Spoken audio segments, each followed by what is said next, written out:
I'm joined by Douglas Goldstein. Doug is the founder of Profile Investment Services based in Israel, where he's also a radio host with his own financial show. He's also the author of The Expatriate's Guide to Handling Money and Taxes. So Doug, thank you so much for being here today. Real pleasure. Thank you very much for having me. So although, Doug, there are lots of different things expats need to be aware of regarding their finances, but I thought we could quite possibly be here for hours if we try and tackle them all at once. So we've landed on FATCA as a topic of focus and how it affects Americans living overseas. So could you start us off by just explaining what exactly is FATCA? You know, the U.S. government, after 9/11, got very, very serious about dealing with international money transfers and was very curious also where Americans had their money. So they got very serious about legislation that forced Americans living actually anywhere, not only overseas, but to be sure to report where their money was held. So that is what a lot of people may be familiar with, which is FBAR, the report of foreign banking that everyone's supposed to do. However, I think that the IRS and the U.S. government didn't feel that was sufficient, and so they developed FATCA, which was basically a way to, I don't want to say force, but let's say strongly encourage non-U.S. banking and brokerage companies to report to the United States about their U.S. clientele. Okay, are all Americans living abroad aware of this? I don't think so. No? I think they should be, but they're not. First of all, most Americans don't care. Secondly, most Americans living overseas, they're not these like millionaires and billionaires who moved overseas because they're trying to avoid taxes. There's normal people who, for one reason or the other, they either retired overseas because the cost of living was cheaper, or maybe they worked for a company that decided to put them overseas, or they had historical roots in another country and they wanted to live overseas, but they don't deal with this kind of big money, big taxation, or tax evasion. They're just normal people who set up normal bank accounts. But what are the ramifications if you don't know about it? Could it cause big problems? Well, first off, if you don't file your FBAR form, the FBAR, just to be clear, you have to list any accounts you have if at any point during the year you had more than $10,000 in aggregate held outside the United States, which, if you're living outside the United States, is perfectly reasonable. You might have a retirement plan where you live, or you might have a bank account where you live, or maybe you buy a property and you wire money from the United States to your new country, and all of a sudden you have more than $10,000. And just because you had it for 1 minute in your bank account, you will then have to file the FBAR.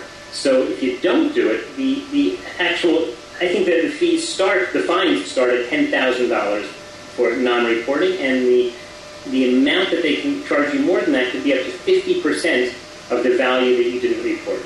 Wow, that's quite significant, 50%. Yeah, very important for people to be aware of this. Okay, well, since it was introduced, it was 2010, was it? It was introduced. I don't remember the exact date, but okay. It was before that, but it only seemed to be getting more serious now. In other words, Americans have always been required to do some sort of filing, but they've increased the regulations and increased the enforcement. Okay, what's been the people that do know about it, what's been the general attitude from people living abroad that are aware of FATCA? I think I found two things. One of them, most of the people that I work with in my day job as a financial advisor is the normal people. They don't enjoy doing their taxes, but they do want to be compliant. So they tell their accountant, fill out an FBAR form for me, and then they're compliant in that way. I think the other change that people have done is they've said they prefer not to invest in their new local country. So, for example, if an American decides to retire to Israel, a normal thing to do might be to go into your Israeli bank and invest through that bank. But instead, people say, you know something, I'll keep all my money in the United States, I'll use U.S. brokerage accounts, I'll use U.S. mutual funds and U.S. ETFs, I'll keep it all there, and then I'm on the radar scope of the IRS, and I don't have to deal with an FBAR because I don't have investments outside of the United States. So that's an easy way to kind of get around all of the problems. It's being 100% compliant and just not raising any red flags by having money offshore. But that's allowed even if they're not living in the States? Yeah, this is what we do all the time. It is 100% legal for an American and a non-American also, by the way, to have a U.S. brokerage account. And in that account, you can buy stocks and bonds and mutual funds, bank deposits, all the normal things that people would want to buy. You need to work, however, with a company that deals with cross-border investors. Some of the, let's say, the bigger and old stodgy companies in the United States will say, oh, wait, you have an address outside of the United States? Can't work with you. But they're not really correct, or their compliance officers just don't feel like learning about the regulations. Whereas there are a number of firms, and this is what we do, is just deal with people basically exclusively who live outside the United States who want U.S. brokerage accounts. Okay, and how about, how are they policing this? Are there officials from the U.S. tax department living overseas actually watching people's investments? Well, there's a few ways. One of them is, I have heard stories, though I've not met them, that the IRS actually sends agents overseas and goes after people who they feel are doing something illegal. That's one thing that I've heard. And the other thing, going back to your very, very original question, is about FATCA, which makes the foreign financial institutions agents of the IRS. These companies actually have to report to the IRS. This, started back originally with the whole UBS scandal, when they were helping Americans to hide money offshore.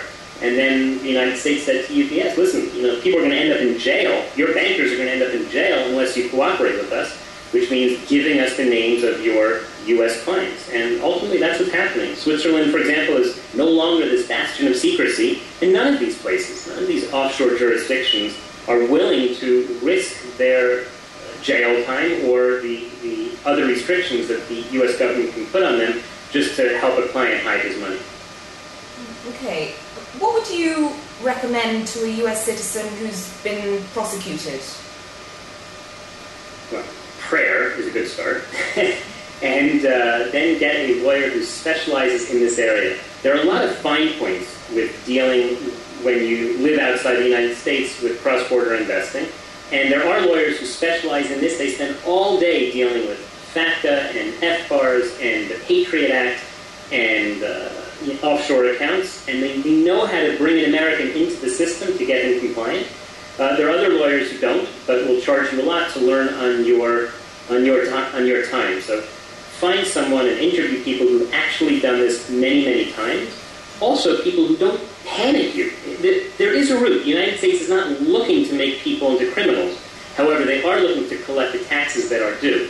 So you just have to find someone that gets you into the system, treats you appropriately, and walks you through, and then it's over. I've watched a lot of people go through this process. Okay. And so you say you've watched a lot of people go through this process, so you've obviously met a lot of expats. What's the first thing you would say to an American who either is about to move abroad or who has recently moved abroad? What's the one piece of advice you would give to them? I think the one thing is, don't bring your money to the foreign country right away. You can leave your money in the United States if your current brokerage firm doesn't let you do it. There are plenty of firms who will be happy to have you as a client, even when you're living in a foreign country. Those companies that specialize in cross-border investing. So leave your money in the United States. I'll give you two things. And the second thing is, don't go into a local institution and start buying mutual funds, even if that's what everyone's doing. Because those mutual funds, from a United States standpoint, are normally considered PFICs, which means a passive foreign investment corporation, also known as an offshore mutual fund. And the IRS frowns on Americans having offshore mutual funds. So don't bring your money to the foreign country until you've fully clarified. And by the way, you don't ever have to bring it there. You can do all of your investing through the United States as a U.S. citizen and get the benefits like a Visa card and a checkbook and online access, so you can continue to have all the ease that you're used to. And by the way, of course, it's in English if you haven't quite learned the language of your new country. Okay. This question is perhaps a little bit nosy on my part, but what is the worst situation you've come across, perhaps with a client or otherwise, where they were hit really hard by FATCA? They didn't know and they ended up in a big mess. The worst case was a woman whose husband had a divorce, and the husband thought he knew everything, and he set her up with offshore accounts and said, don't worry, you'll never have to pay any taxes on this. It's all paid in and you'll be fine. And there was a lot of money involved. And when we met, she was beginning to use the money from the account. And I said to her, well, didn't you declare this money? You're a U.S. citizen. And she said, no, my ex-husband told me I didn't have to. And I said, I think getting financial advice from your ex-husband is probably a pretty poor idea. And we brought in a tax lawyer who told her that, not only do you need to file, but you have needed to file this for decades. And the cost to her was almost $1 million. Oh, that's the worst case I've seen. Oh, that must have hurt. Yeah. Didn't go over so well for her. And boy, is she angry with her ex. You think he did it on purpose? No, I don't think he was trying to hurt her, but I think he was.